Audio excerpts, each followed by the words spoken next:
All right, in lesson 4.2.1, we're going to be adding decimals.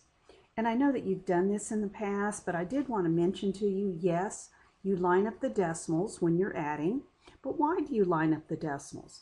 What it does is it lines up the place values of the numbers so that on the left side is the whole number and on the right side is the fraction or decimal fraction part, and it lines them up by place value.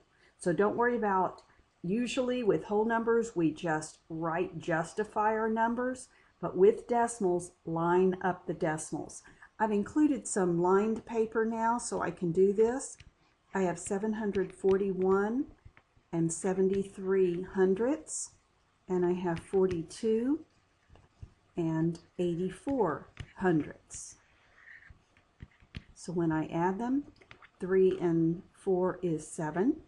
7 and 8 is 15. Write down the 5, write down the decimal, carry the 1. 1 and 1 is 2, and 2 more is 4. 4 and 4 is 8, and that is 7. My answer is 784 and 57 hundredths. All right, now that one was lined up for us. Let's take a look at number 2. I have 83 and 8,899 10,000ths, and I'm going to add 59 and 8,765 10,000ths. All right, 9 and 5 is 14, carry the 1. 9 and 6 is 15, plus 1 is 16, carry the 1. 8 and 7 is 15, and 1 is 16, carry the 1.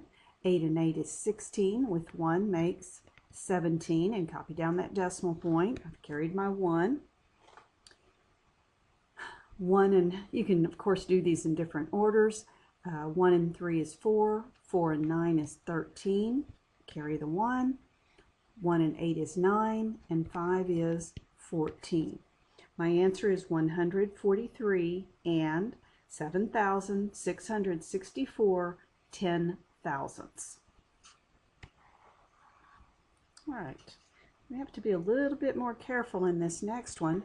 We have the whole number 95. Then we have the decimal 5 and 73 thousandths. Well, the decimal point on the number 95 is behind it. It is not written, but it is behind it. So when I write the second number, it is 5 and 73 in the thousandths place. I recommend that you fill in with zeros. You actually could do addition without doing that, but you would get in trouble with subtraction. So I think it's a good habit. Decimals are lined up. All the place values are lined up. Now we add. 0 and 3 is 3.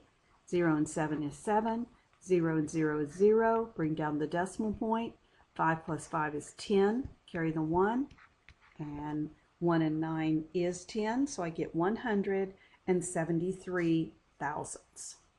All right, I have one final example problem to do. And this is going to give me real opportunity to line up my decimals. The first one is 0.21. The next one is 3.4. Then 0.362. And the last one is 599, and 599 has its decimal there, so I will put it 599 decimal point. Now with red, I'm going to, this number right here has 3 decimal places. I'm going to give all of my numbers 3 decimal places so that now things line up very nicely. You can see that putting the numbers into accurate straight columns is very important.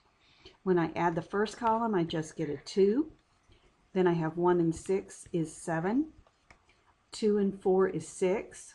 6 and 3 is 9, decimal point. 3 and 9 is 12. Write down the 2 and carry the 1. 1 and 9 is 10. Write down the 0 and carry the 1. and there's my 6. I get 602 and 972 thousandths.